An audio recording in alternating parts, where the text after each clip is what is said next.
Hi, I'm Arnold Schwarzenegger, and I would like a moment of your time because I wanted you to know something. I wanted you to know about Dr. Milton Friedman's TV series, Free to Choose.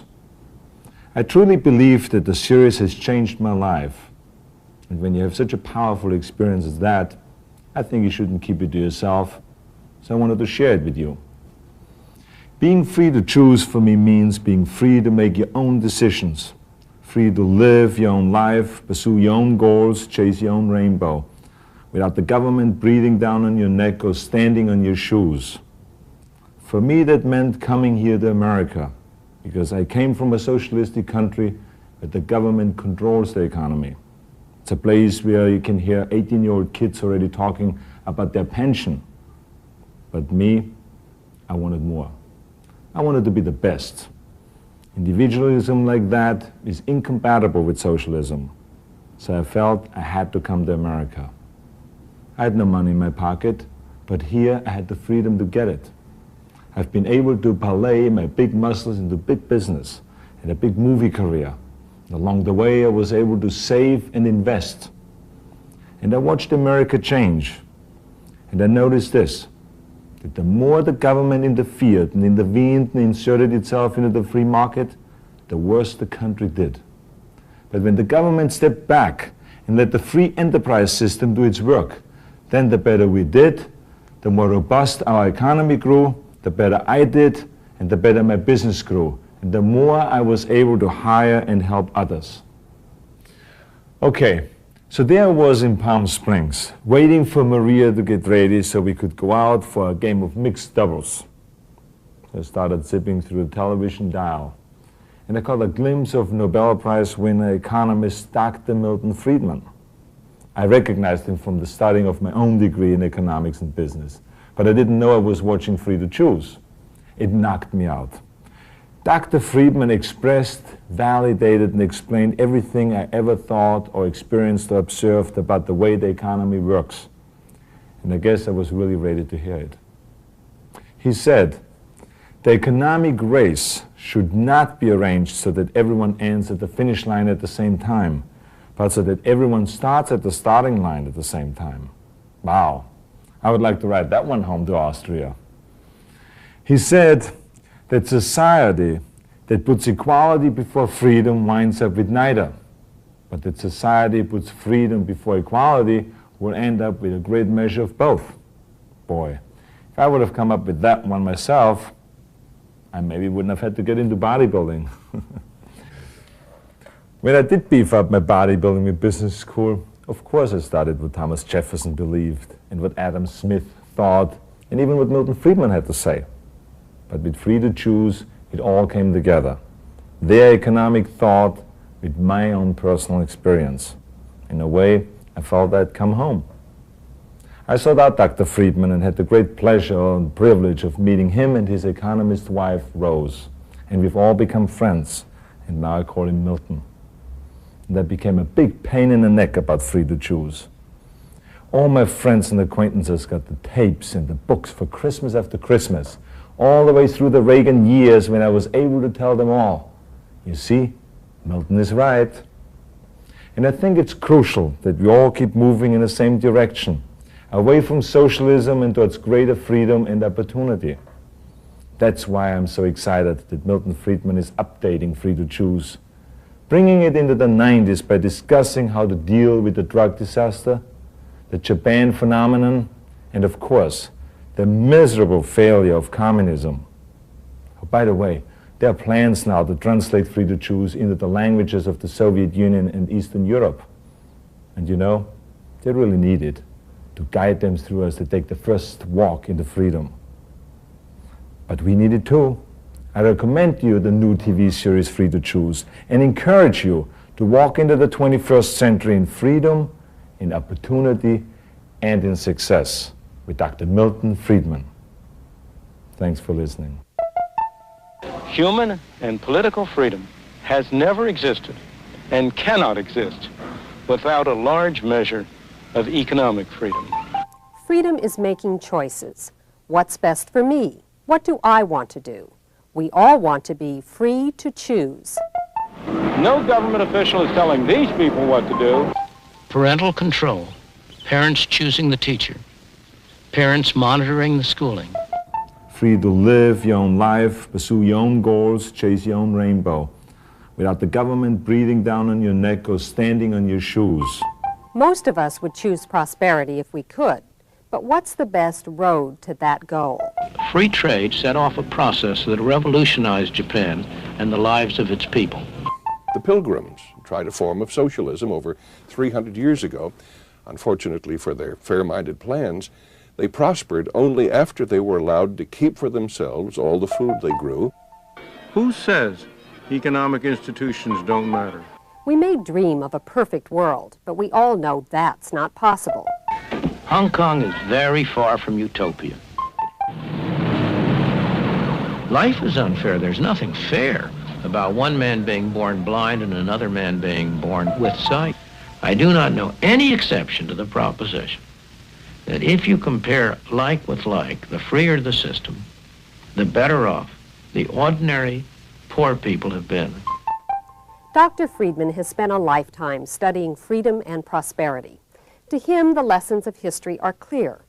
People are better off making their own choices, better off not relying on government. Free to choose is a survival kit for you and for liberty.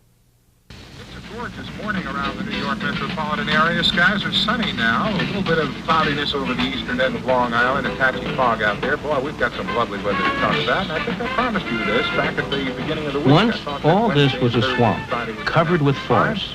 And that's what essentially is The Canarsie Indians who lived here traded the 22 square miles of soggy Manhattan Island to the Dutch for $24 worth of cloth and trinkets. The newcomers founded a city, New Amsterdam, at the edge of an empty continent. In the years that followed, it proved a magnet for millions of people from across the Atlantic, people who were driven by fear and poverty, who were attracted by the promise of freedom and plenty. They fanned out over the continent and built a new nation with their sweat, their enterprise, and their vision of a better future. For the first time in their lives, many were truly free to pursue their own objectives. That freedom released the human energies which created the United States. For the immigrants who were welcomed by this statue, America was truly a land of opportunity.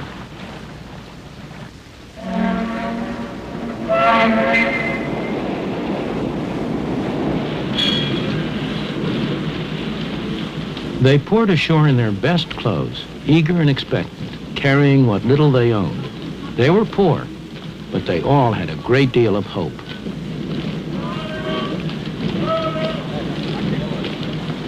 Once they arrived, they found, as my parents did, not an easy life, but a very hard life. But for many, there were friends and relatives to help them get started, to help them make a home, get a job, settle down in the new country.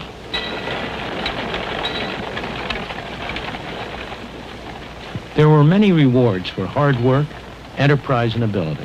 Life was hard, but opportunity was real. There were few government programs to turn to and nobody expected them. But also, there were few rules and regulations. There were no licenses, no permits, no red tape to restrict them. They found, in fact, a free market, and most of them thrived on it. Many people still come to the United States driven by the same pressures and attracted by the same promise. You can find them in places like this. It's Chinatown in New York, one of the centers of the garment industry, a place where hundreds of thousands of newcomers have had their first taste of life in the new country. The people who live and work here are like the early settlers. They want to better their lot, and they're prepared to work hard to do so. Although I haven't often been in factories like this, it's all very familiar to me, because this is exactly the same kind of a factory that my mother worked in when she came to this country for the first time at the age of 14, almost 90 years ago. And if there had not been factories like this here then, at which she could have started to work and earned a little money, she wouldn't have been able to come. And if I existed at all, I'd be a Russian or a Hungarian today instead of American. Of course, she didn't stay here a long time. She stayed here while she learned the language, while she developed some feeling for the country, and gradually she was able to make a better life for herself. Similarly, the people who are here now, they are like my mother, mostly immigrants from a distant country. They came here because they liked it here better and had more opportunities. A place like this gives them a chance to get started. They're not going to stay here very long or forever. On the contrary, they and their children will make a better life for themselves as they take advantage of the opportunities that a free market provides to them. The irony is that this place violates many of the standards that we now regard as every worker's right. It's poorly ventilated, it's overcrowded, the workers accept less than the union rate. It breaks every rule in the book. But if it were closed down, who would benefit? Certainly not the people here. Their life may seem pretty tough compared to our own, but that's only because our parents or grandparents went through that stage for us. We've been able to start at a higher point.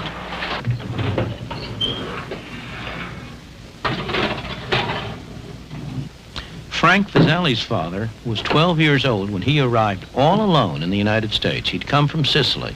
That was 53 years ago. Frank is a successful dentist with a wife and family. They live in Lexington, Massachusetts.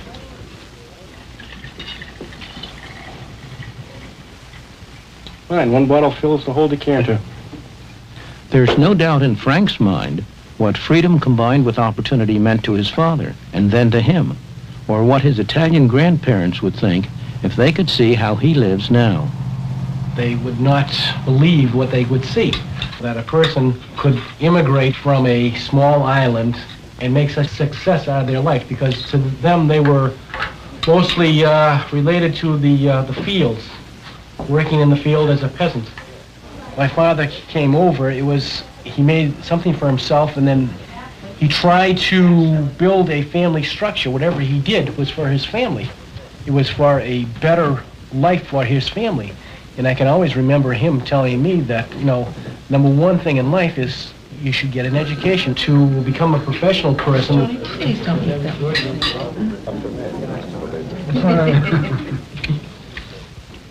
The Vasali family, like all of us who live in the United States today, owe much to the climate of freedom we inherited from the founders of our country. A climate that gave full scope to the poor from other lands who came here and were able to make better lives for themselves and their children. You girls gonna have this? Yeah. You, Chris? I know you don't want the whipped cream. But in the past 50 years, we've been squandering that inheritance by allowing government to control more and more of our lives instead of relying on ourselves. We need to rediscover the old truths that the immigrants knew in their bones, what economic freedom is and the role it plays in preserving personal freedom.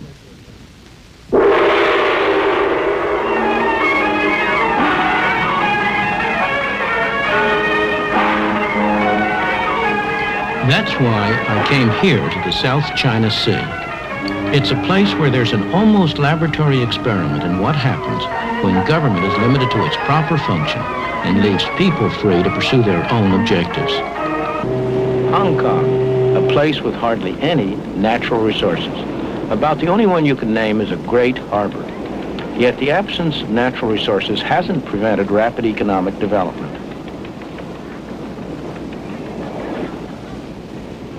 Ships from all nations come here to trade because there are no duties, no tariffs on imports or exports. The power of the free market has enabled the industrious people of Hong Kong to transform what was once barren rock into one of the most thriving and successful places in Asia. Like America a century ago, Hong Kong in the past few decades has been a haven for people who sought the freedom to make the most of their own abilities. Many of them are refugees from countries that don't allow the economic and political freedom that's taken for granted in Hong Kong. Despite rapid population growth, despite the lack of natural resources, the standard of living is one of the highest in all of Asia. People work hard, but Hong Kong's success is not based on the exploitation of workers. Wages in Hong Kong have gone up fourfold since the war. And that's after allowing for inflation. The workers are free to work what hours they choose, free to move to other jobs if they wish. The market gives them that choice. You can be sure that somebody somewhere is willing to pay for these cheap plastic toys. Otherwise, they simply wouldn't be made.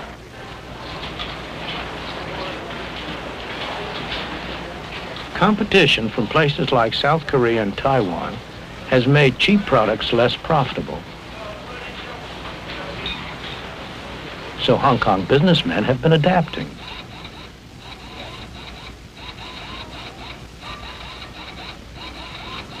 They've been developing more sophisticated products and new technology that can match anything in the West or East.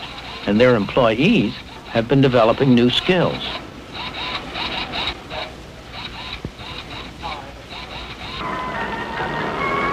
It's the ordinary people of Hong Kong who benefit from all this effort and enterprise.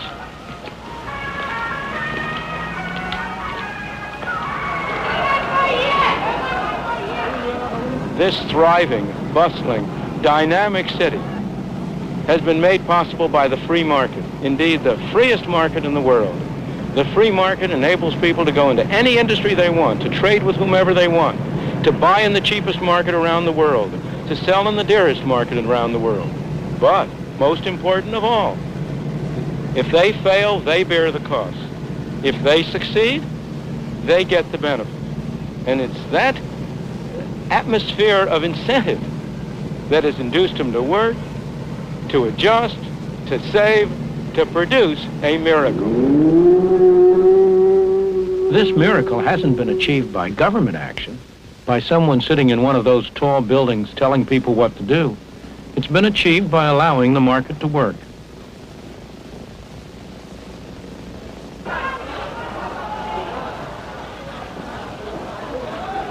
Walk down any street in Hong Kong and you'll see the impersonal forces of the market in operation. Mr. Chung makes metal containers. Nobody's ordered him to. He does it because he's found that he can do better for himself that way than by making anything else. But if demand for metal containers went down, or somebody found a way of making them cheaper, Mr. Chung would soon get that message. A few doors away, Mr. Yu's firm has been making traditional Cantonese wedding gowns for 42 years. But the demand for these elaborate garments is falling. The firm has already gotten that message and is now looking for another product. The market tells producers not only what to produce, but how best to produce it through another set of prices. The cost of materials, the wages of labor, and so on. For example, if these workers could earn more doing something else, Mr. Ho would soon find a way to mechanize his picture frame production. Inside this Chinese medicine shop, a market transaction's going on. The customer's confidence that this painful-looking ordeal will help him doesn't rest on any official certification of the bone doctor's qualifications. It comes from experience, his own or his friends. In his turn, the doctor treats him not because he's been ordered to, but because he gets paid. The transaction is voluntary, so both parties must expect to benefit or it will not take place.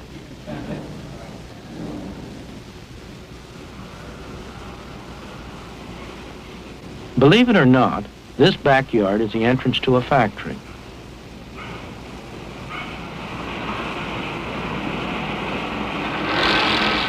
The workers here are some of the best paid in Hong Kong. It's hot, sticky, and extremely noisy. The workers are highly skilled, so they can command high wages. They could induce their employer to improve working conditions by offering to work for less, but they would rather accept the conditions, take the high wages, and spend them as they wish. That's their choice. The best-known statement of the principles of a free market, the kind of free market that operates in Hong Kong, was written on the other side of the world.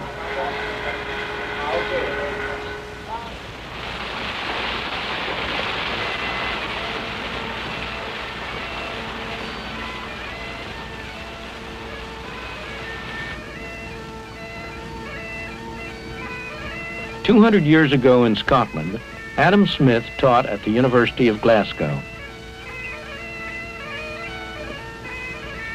His brilliant book, The Wealth of Nations, was based on the lectures he gave here. The basic principles underlying the free market, as Adam Smith taught them to his students in this university, are really very simple. Look at this lead pencil. There's not a single person in the world who could make this pencil. Remarkable statement? Not at all. The wood from which it's made, for all I know, comes from a tree that was cut down in the state of Washington. To cut down that tree, it took a saw. To make the saw, it took steel. To make the steel, it took iron ore. This black center, we call it lead, but it's really graphite, compressed graphite. I'm not sure where it comes from, but I think it comes from some mines in South America. This red top up here, the eraser, bit of rubber, probably comes from Malaya, where the rubber tree isn't even native. It was imported from South America by some businessmen with the help of the British government. This brass ferrule, I haven't the slightest idea where it came from, or the yellow paint, or the paint that made the black lines, or the glue that holds it together. Literally thousands of people cooperated to make this pencil. People who don't speak the same language, who practice different religions, who might hate one another if they ever met. When you go down to the store and buy this pencil, you are in effect trading a few minutes of your time for a few seconds of the time of all those thousands of people. What brought them together and induced them to cooperate to make this pencil?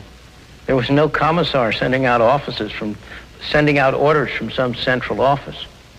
It was a magic of the price system, the impersonal operation of prices that brought them together and got them to cooperate to make this pencil so that you could have it for a trifling sum. That is why the operation of the free market is so essential, not only to promote productive efficiency, but even more, to foster harmony and peace among the peoples of the world. These people are crossing between two very different societies. This is Lo Wu, the official border crossing point between China and Hong Kong. On this side of the border, people are free not only in the marketplace, but in all their lives. They are free to say what they want, to write what they want, to do pretty much as they please. Not so over there. That is why people in China who cannot get permission to leave go to desperate lengths to escape. They risk their lives in the process. Many lose their lives, but that doesn't keep others from following. Some are attracted by the higher material standard of life in Hong Kong, but more by the natural human desire to be free. The people who get official permission to leave China are fortunate. They're going to be able to enjoy the benefits of the economic freedom they'll find in Hong Kong.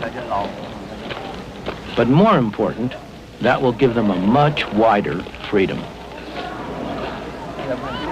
Human and political freedom has never existed and cannot exist without a large measure of economic freedom. Those of us who have been so fortunate as to have been born in a free society tend to take freedom for granted, to regard it as a natural state of mankind. It is not. It is a rare and precious thing. Most people throughout history, most people today have lived in conditions of tyranny and misery, not of freedom and prosperity. The clearest demonstration of how much people value freedom is the way they vote with their feet when they have no other way to vote. Hong Kong is very far from utopia. It has its slums, its crime, its desperately poor people.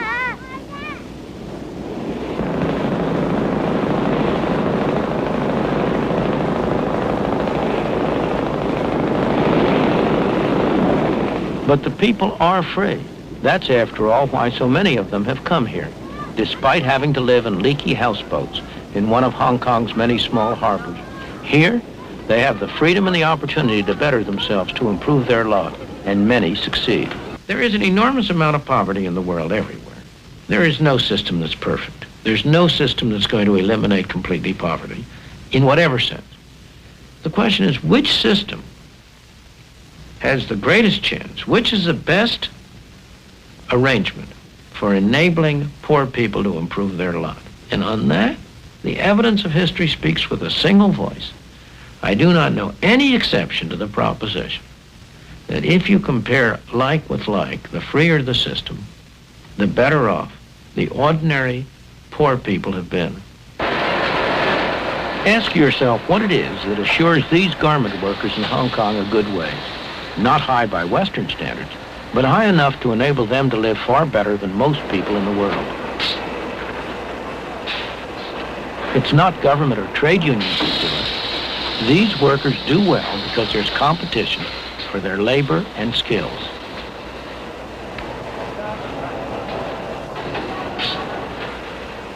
When a businessman faces trouble, a market threatens to disappear, or a new competitor arises, there are two things he can do.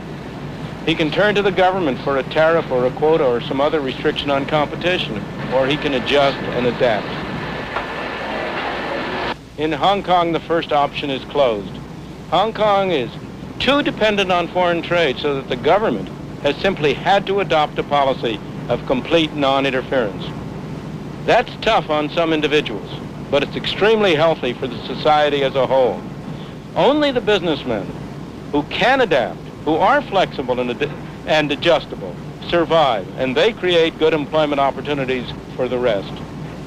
The complete absence of tariffs or any other restrictions on trade is one of the main reasons why Hong Kong has been able to provide such a rapidly rising standard of life for its people.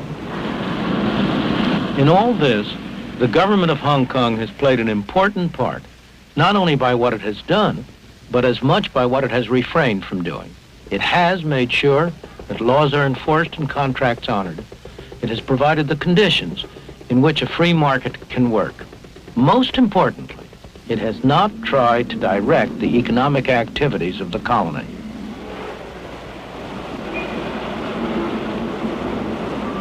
No government official is telling these people what to do. They're free to buy from whom they want, to sell to whom they want, to work for whom they want. Sometimes it looks like chaos, and so it is. But underneath, it's highly organized by the impersonal forces of a free marketplace.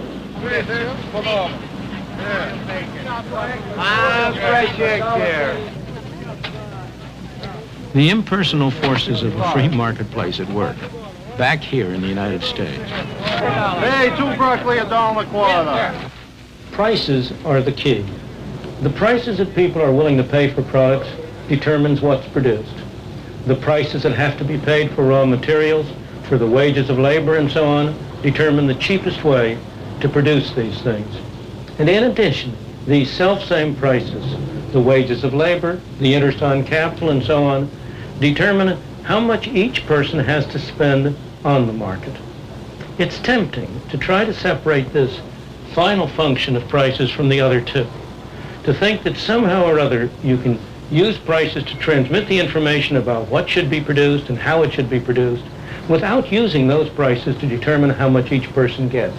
Indeed, government activity over the past few decades has been devoted to little else. But that's a very serious mistake. If what people get is not going to be determined on what they produce, on how they produce it, on how successfully they work, what incentive is there for them to act in accordance with the information that's transmitted? There's only one alternative: force. Some people telling other people what to do. Nice? Oh, boy, look what I got. Real good tomato. Real nice.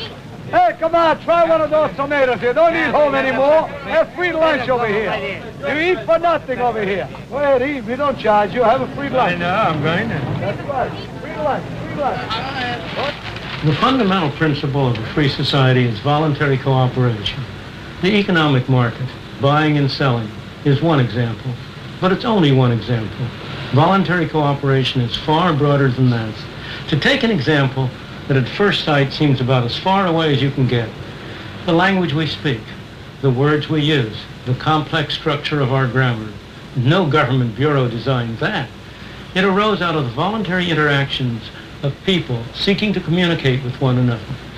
Or consider some of the great scientific achievements of our time, the discoveries of an Einstein or a Newton, the inventions of a Thomas Alva Edison or an Alexander Graham Bell, or even consider the great charitable activities of a Florence Nightingale or an Andrew Carnegie.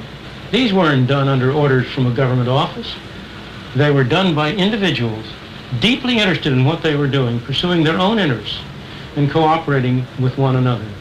This kind of voluntary cooperation is built so deeply into the structure of our society that we tend to take it for granted.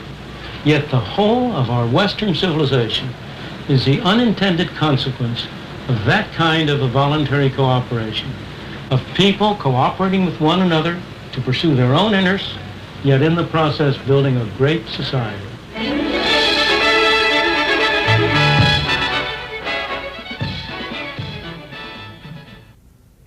I'm Linda Chavez. Welcome to Free to Choose. Joining Dr. Friedman in a discussion of the power of the market are David Brooks of the Wall Street Journal and James Galbraith of the University of Texas at Austin. Dr. Galbraith, should we follow the example of Hong Kong and simply allow an unregulated free market? I think we do better in this country with the combination of a free market and its advantages and a well-regulated, carefully thought-out structure of government, which provides a chance to pick up some of the losers from the market process and give them a second start, provides us with a chance to make the economic process a little safer, a little healthier, a little more environmentally sound and protective than you might get from a strict adherence to the free market such as Professor Friedman has described in the case of Hong Kong. Dr. Friedman, is there any such thing as a well-regulated market? No. He's begging the question. Obviously, he's right. If you could have a well-regulated, carefully thought-out, properly done market, benevolent dictatorship is the best of all forms of government. Oh, I don't agree with that at all. Neither do Constitutional I. Constitutional democracy is the best of all forms of government. No, constitutional democracy is the least bad of all forms of government. But you beg all the questions when you talk about well-regulated, carefully thought out. If you look at the actual programs that government follows, they almost always have effects that are the opposite of those that were intended by their well-meaning advocates. Let me tell you what troubles me. I'll tell you something. Matching the invisible hand of government is the invisible hand of the market is the invisible foot of government. You make the point in the program that in every case where you have a smaller role of government in the freer market, you have a higher standard of living. The same point. I didn't say that. At the same. I didn't say that. I said you have better conditions for the poorer people. Better conditions. Okay, better conditions for the poor people. Fine, I'll accept that. At the same time, you're making the argument in the program that the conditions in Hong Kong are better, for example, than they are in the United States, which is manifestly not true. I mean, we do have. You are making the argument. You're making the argument that Hong Kong is more free than we are. It is more free. Does it then follow that the conditions for poor people in Hong Kong are better than they are in the United States? We have to. That I don't believe to be I said true. in there where you compare like with like. Well, okay. Well, this is an important qualification, which isn't clear in the program. Obviously, started out from a much lower position. If I were to compare Hong Kong, conditions in Hong Kong in 1945 or 1950 with conditions in the United States in 1820, 1830, you'd have a much closer comparison. But are you then saying, a position which I would find much more congenial, that where you have a country which has developed a base of material wealth, a degree of comfort for the average citizen, that it is then legitimate for the government of that country to step in and provide some guarantees and some security for poor people and old people and sick people? I'm not saying that at all. But why not? I mean, what's wrong with that as a Because every time they step position? in to try to do that, they end up doing the opposite. Well, this discussion takes up or reflects a feature of the program that I found to be most troubling, which is a failure to make a distinction between governments of the kind that we have developed in this country over 200 years and governments of the kind that you described in the People's Republic of China.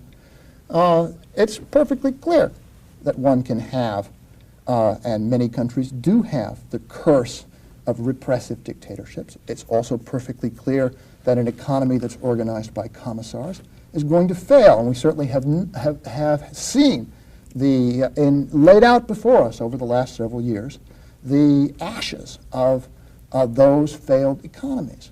But is it possible to take the example of the Soviet Union, of Poland, of Hungary, and to say because their governments, which were after all dictatorships modeled after the system of government installed in the Soviet Union by Stalin, are in fact parallel to the actions of our government, which is a government which operates on many different federal levels, and where fundamentally what you have is the ability of the ordinary citizen whose power is not weighted by the amount of money he has or she has to use the vote in order to make some collective decisions. Now, there are 3,400 pages in the Clean Air Act. Where's the citizen in there? Granted, after 10 years of Reagan's Washington, you've got a problem a serious problem of corruption in our democratic system. Does that mean that we should abandon the idea that you have a democratic process that should be entrusted with certain important decisions? I don't think so. You don't have a democratic process in the sense in which you mean it. We have a democracy. We have a majority rule. But the majority that rules is a collection of minorities. It's a collection of special interests. You cannot tell me that the consumers of this country would vote for a sugar quota that makes the price of sugar 3 times the world price. When you say you can't compare it to Russia, you're quite right, but only because they are 100% and we're 50%. If our system, if our present regulations and rules had prevailed, if our scope of government had prevailed 100 years ago, we wouldn't be where we are today. Let me understand you, Dr. Friedman. Do you believe that there should be no role at all whatsoever for government? Of course there should be a role for government. There's what a is very that role? important role for government. The role for government is, first of all, to protect people from coercion physical coercion by their neighbors or by foreign countries. It is to protect the national defense and to protect law and order at home. There's a role for government in enabling us to have a mechanism whereby we decide on the rules by which we want to run, how we define private property, what we mean by private property. There's a role for government in adjudicating disputes between us. There is a role for government, a very important role.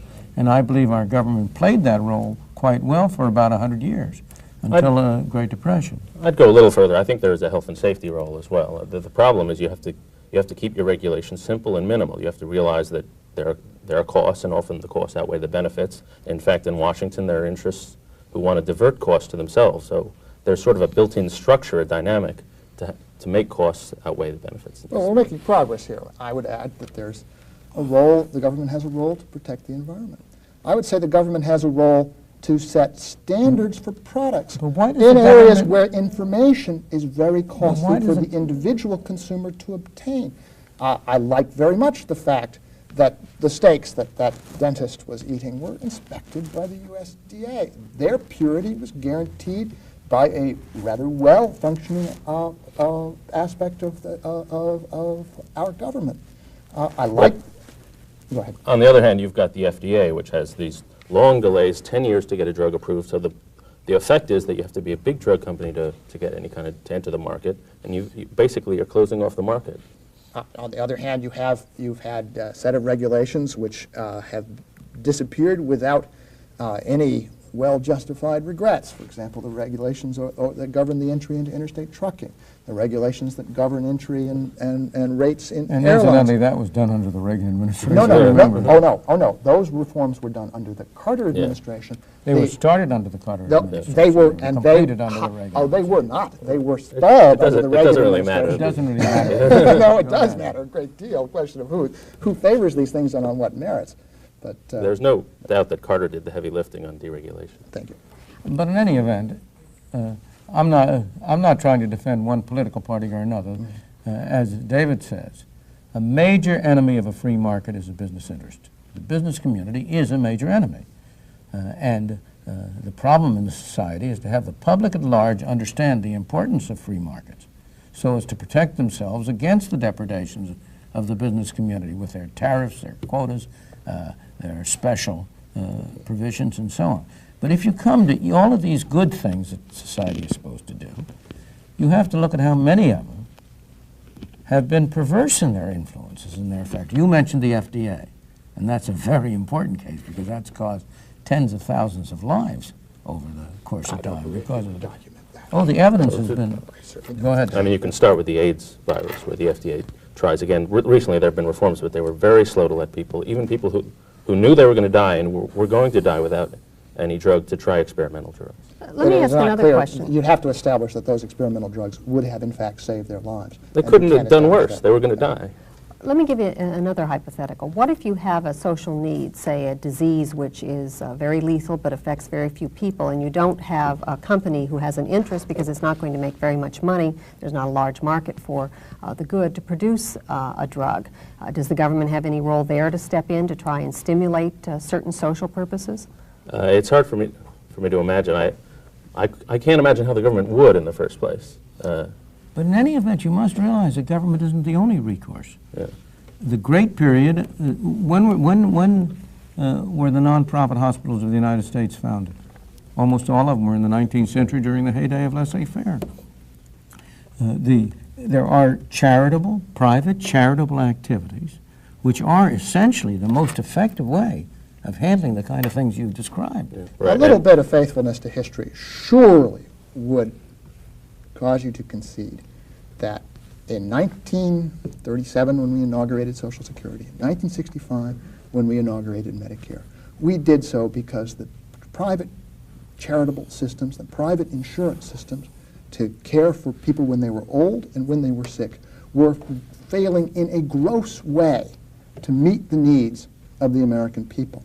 And those programs, which are government programs, have at least had the virtue of extending the access to health care and extending income security when you're old to a very, very large part of the population that never had it before.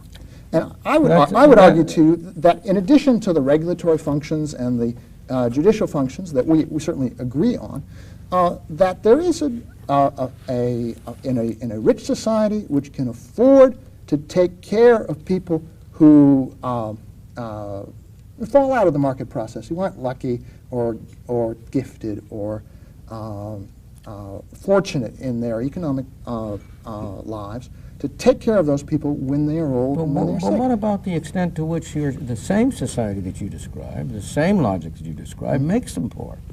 What about the minimum wage, which prevents many people from getting employment?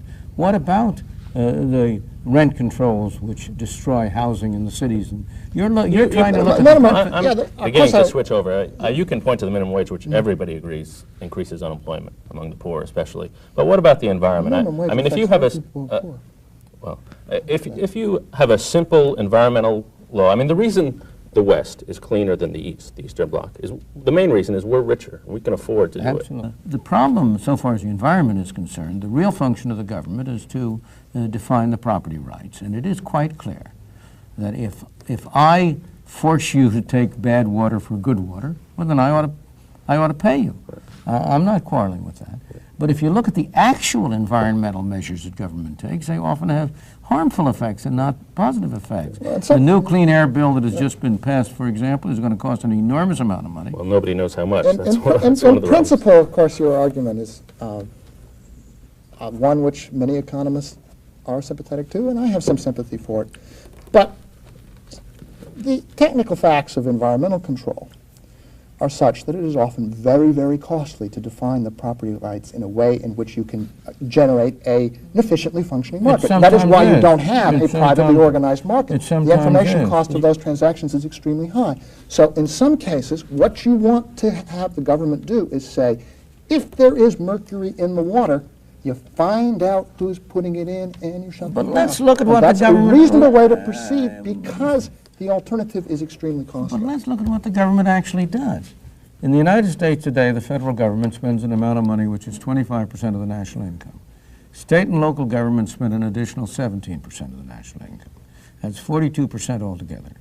Now, some of that is doing good, of course. It'd be very hard to spend that amount of money, but an enormous amount of that is simply taking money from some and giving it to others, and very often taking it from poor and giving it to well-to-do. Now, you're counting, of course, Social Security in that, which is taking money from the payroll tax from working people and transferring it to the other. On the whole, so far as Social Security is concerned, the people who pay are poorer than the people who benefit. Gentlemen, we are out of time. Thank you for watching Free to Choose. Next week, we'll be discussing what happens when government enters the marketplace. When anyone complains about unfair competition, consumers beware. That is really a cry for special privilege, always at the expense of the consumer. What we need in this country is free competition.